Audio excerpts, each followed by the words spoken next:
आज की ऑनलाइन कक्षा में आज सभी भैया बहनों का हार्दिक अभिनंदन। बलराम सैनी उच्च प्राथमिक आदर्श विद्या मंदिर महवा शहर। आज की ऑनलाइन कक्षा में हम विषय विज्ञान कक्षा षष्ठी के अध्याय 10 गति एवं दूरियों में मापन को हम पढ़ाने जा रहे हैं। सभी भैया बहन ध्यानपूर्वक समझेंगे और पढ़ेंगे। सबसे पहले प्रकरण में है यातायात की कहानी। सबसे पहले हम यातायात की कहानी आपको पढ़ाने जा रहे हैं कि प्राचीन काल में लोगों के पास आने जाने के लिए कोई साधन नहीं थे।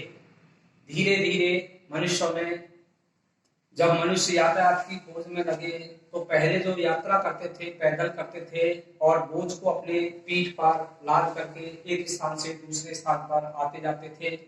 इसके बाद में मनुष्यों ने जल मार्ग की खोज की। जल मार्ग में सबसे पहले नाव की खोज की। नाव एक लकड़ी के लट्ठे को बीच में से खोखला करके और उसको पानी में डाल दिया तो वह तैरने लगा। इस प्रकार से उनको समायोजित करके और नाव की आकृति बनाकर उसकी खोज की। इसके बाद में पहिए के द्वारा खोज की, फिर पहिए के द्वारा गाड़ी, बैलगाड़ी, ऊंट गाड़ी। इसके बाद में फिर भाप के इंजन की खोज की। जेम्स वाट नामक वैज्ञानिक है, इसने सबसे पहले भाप का इंजन का आविष्कार किया और रेलगाड़ी चलाई थी। फिर इसके बाद में विभिन्न प्रकार के बस, ट्रक, जीप, मोटरसाइकिल, स्कूटर इस प्रकार के साधन बने। 19वीं शताब्दी के अंत में मनुष्य ने एक स्थान से दूसरे स्थान पर आने जाने के लिए हवाई जहाज एवं हेलीकॉप्टर की स्थापना की। इसमें यात्रियों को ही नहीं सामान को भी लाने ले जाने की सुविधा की गई थी।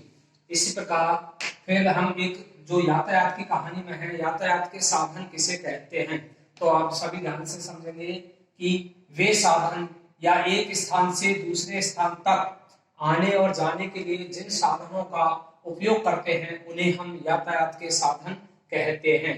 जैसे एग्जाम्पल इसका उदाहरण है बस है, ट्रक है, जीप, मोटरसाइकिल, नाव, जहाज, हवाई जहाज, हेलीकॉप्टर, रेल आदि। ये जो जितने भी ये वाहन हैं ये 3 मार्गों पर चलते हैं, सड़क मार्ग, जल मार्ग और वायु मार्ग। इन तीनों मार्गों में मनुष्यों ने अपना यातायात के साधन बनाए हैं। और जो यातायात के साधन बनाए हैं क्योंकि इनमें घर्षण बल अधिक लगने के कारण इनकी आकृति अधिकतर नौकाकार होती है ताकि कम से कम घर्षण बल लगे।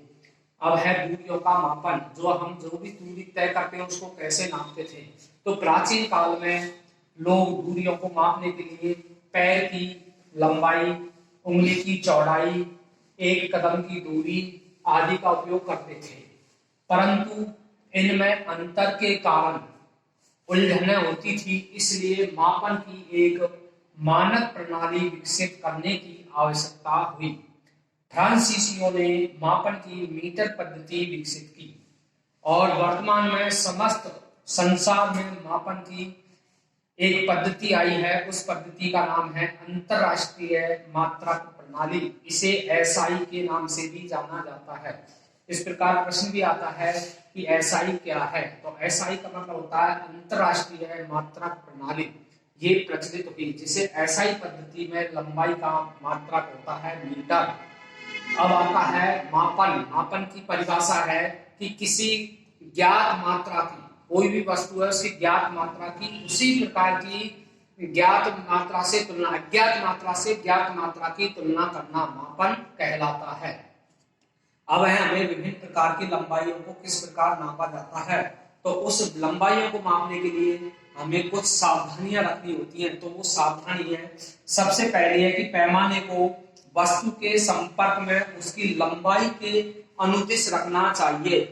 दूसरी सावधानी है कि कुछ पैमाने के सिरे होते हैं वो टूटे हो सकते हैं, इन्हें शून्यांक स्पष्ट नहीं दिख पाता है, तो ऐसी स्थिति में हमें शून्यांक से मापन नहीं लेना चाहिए बल्कि अन्य किसी पूर्णांक को काम में लिया जाना चाहिए।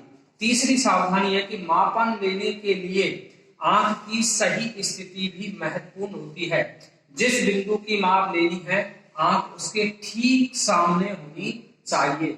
इसी प्रकार वक्र रेखा है, उसकी भी हम लंबाई ले सकते हैं। वक्र रेखा का मतलब होता है टेढ़ी मेढ़ी रेखा। तो इसके 2 बिंदु होते हैं ए और बी।